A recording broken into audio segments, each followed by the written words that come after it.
He sent them out. Our passage today marks the beginning of what's known as the Missionary discourse in the Gospel of Matthew.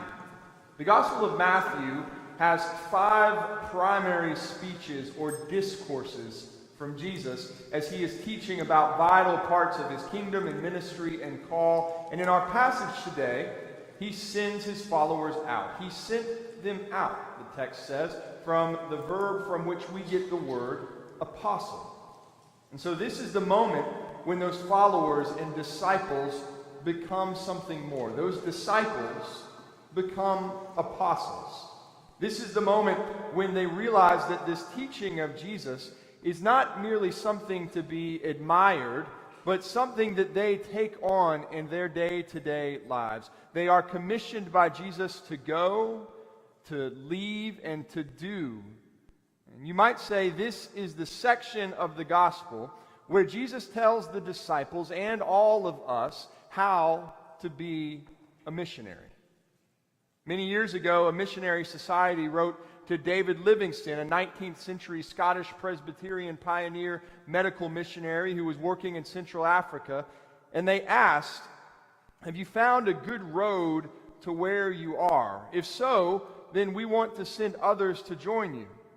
And David Livingstone wrote back, "Well, if you have people who will come only when there is a good road, well, then I don't want them. I want people who will come even if there is no road at all."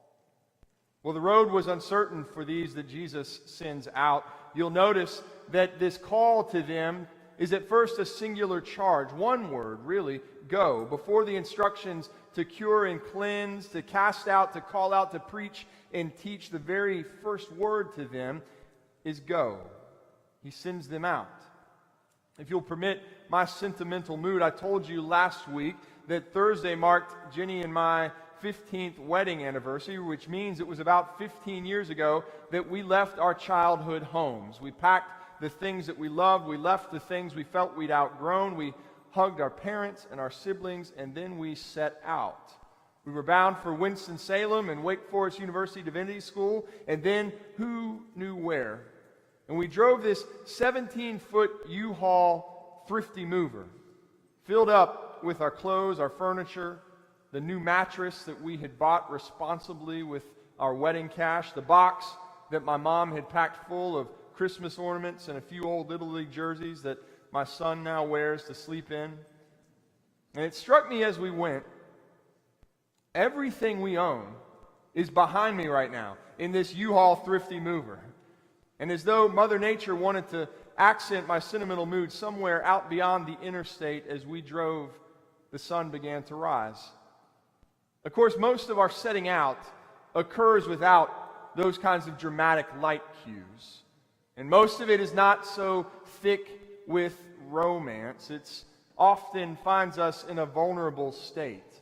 And journeys that start out with confidence and boldness, hugs and parting gifts, can end with consequences and wounds and dejection. And we know plenty of those travel stories too. And that's why this charge to go, this call to be sent out, it clashes with our better judgments because we know too much. We've seen what this real world can do to the wandering and wide-eyed, to people that fail to take the necessary precautions. Because this world can be frightening and fearsome and unforgiving. It's a world that rolls stones in front of tombs, where broken people stay broken and dead people stay dead. And when you see and hear enough of that story, well, then you begin to internalize it. You begin to live your life by those cues of reticence and fear. Just imagine what must have been racing through the minds of Jesus' followers that day as he called them to go. This account of Jesus blessing them and sending them forth is one of the most challenging and demanding stories in all of the Gospels.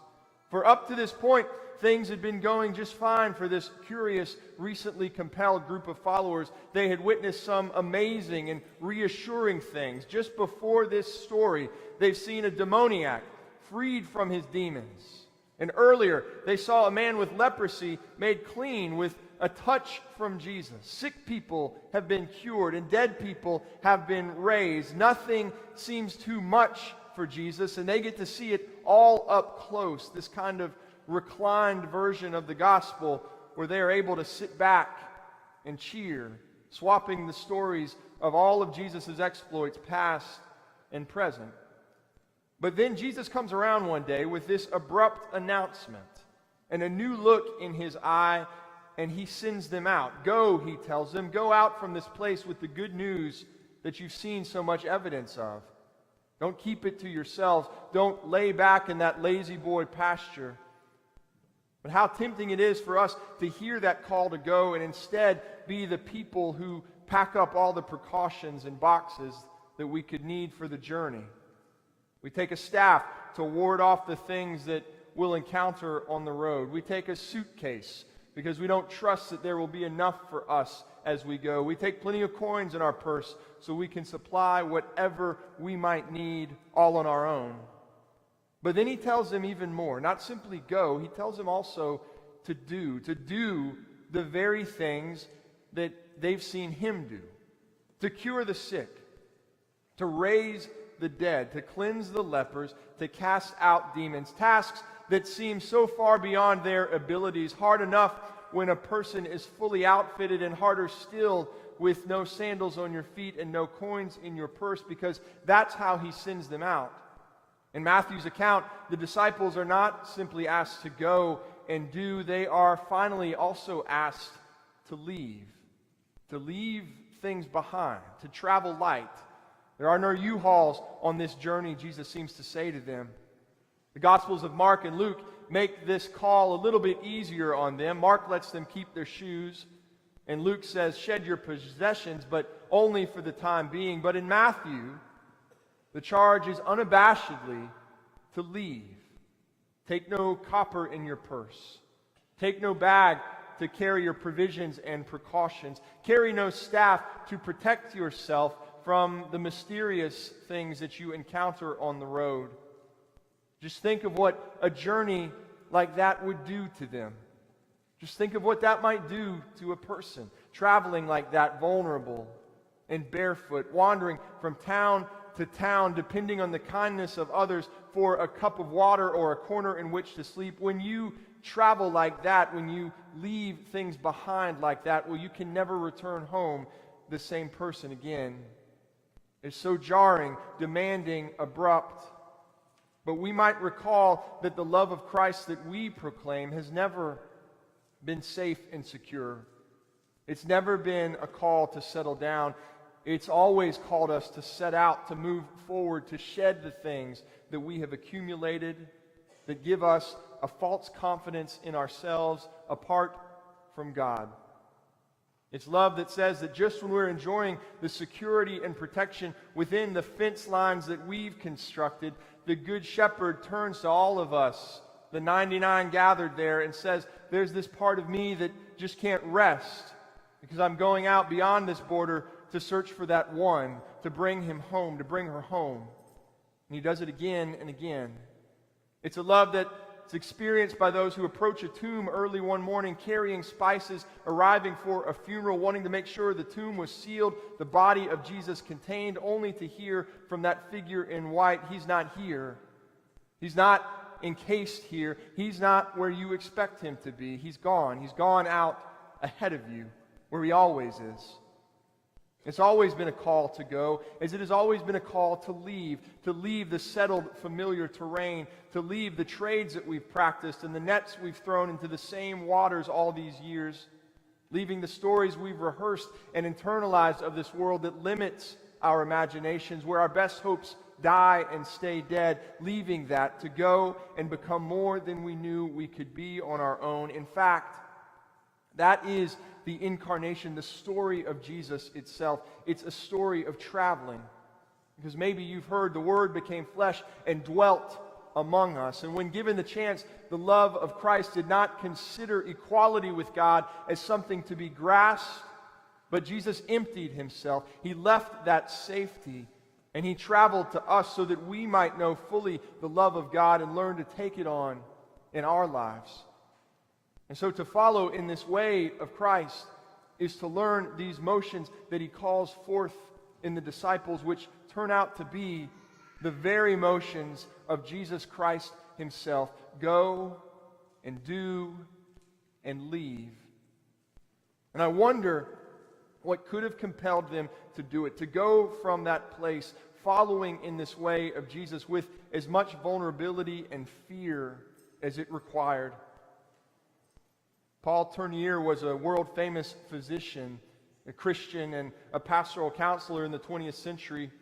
And he often found himself in the position to walk with people through difficult transitions and critical decisions in life. And he was once asked, "How do you help your patients get rid of their fears?" And Tournier said, "Well, I don't. Fear is wonderful. Everything that's worthwhile in life is scary. Choosing a school, choosing a career, getting married, having kids, the good things are scary. So don't get rid of your fears." Tournier said, "Look for fear. Do the things that you're afraid to do." And so leave the staff. And sure, it can come in handy. It can protect you on the road. You can use it for warding off the suspicious things that approach and seem to threaten you. But Jesus says, leave it. And leave the sandals, he says. They insulate you from the road. They make you forget what it is to walk free and uninhibited through God's good earth. And leave that bag that you want to take along. You can carry a lot of provisions and precautions in it, but you can never carry enough. And take no copper in your purse. Just leave it. It jingles around and it tells you that you can rely on yourself, so set it down. And with it, set down that notion that you are self-made. But when you do, when you set these things down, when you leave them, remember what you still take with you. You still carry with you the things that you have been given by God. The grace that redeems, the love shared in the beloved community of Christ, the power of resurrection and new life, and the good news of the gospel is this, that that's still enough to go and do the things that God is calling all of us disciples to do. To cure the sick, working together to create a world where all people receive what they need.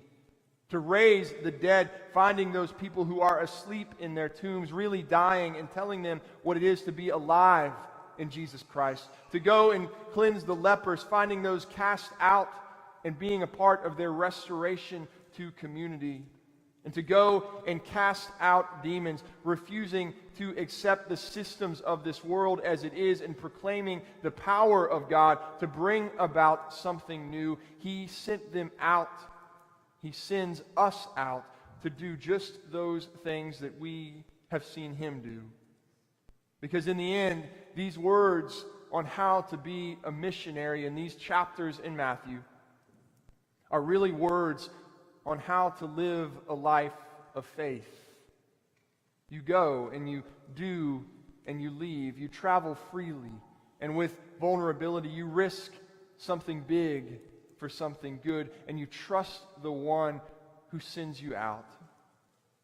A friend of mine did this some years ago. My friend David was a father of 4, and he and his wife, Rebecca, enjoyed a comfortable life. David was a pastor, and their church provided for what the family needed as they raised their kids in this idyllic New England town. But at some point, in some mystical, indescribable way, they started to sense this call of Christ to leave that, to shed some of what they'd accumulated, following the call of God to serve as missionaries in another part of the world. And so they sold much of their possessions, just as Jesus calls us to. They put some of the rest in storage. And they traveled to a new home with their children ages elementary to middle school. It surely didn't make much sense, not prudent or strategic. In fact, people often wondered when they could get up the courage, "Hey, why did you do it?" they would ask. To which their response was immediate. "Oh, well, we did it for our kids. And I think that's right. Because one day our story will be told. And what will they say of us? Will they say that we traveled? That we tried? Will they say that we risked? Will they say that we shed the things that protected us in favor of the call of Christ? Will they say that our lives reflected the call of God? Will they say that we believed that this man from Nazareth was right when he proclaimed the kingdom of God through your very lives can come near? Dear God, let it be. Amen.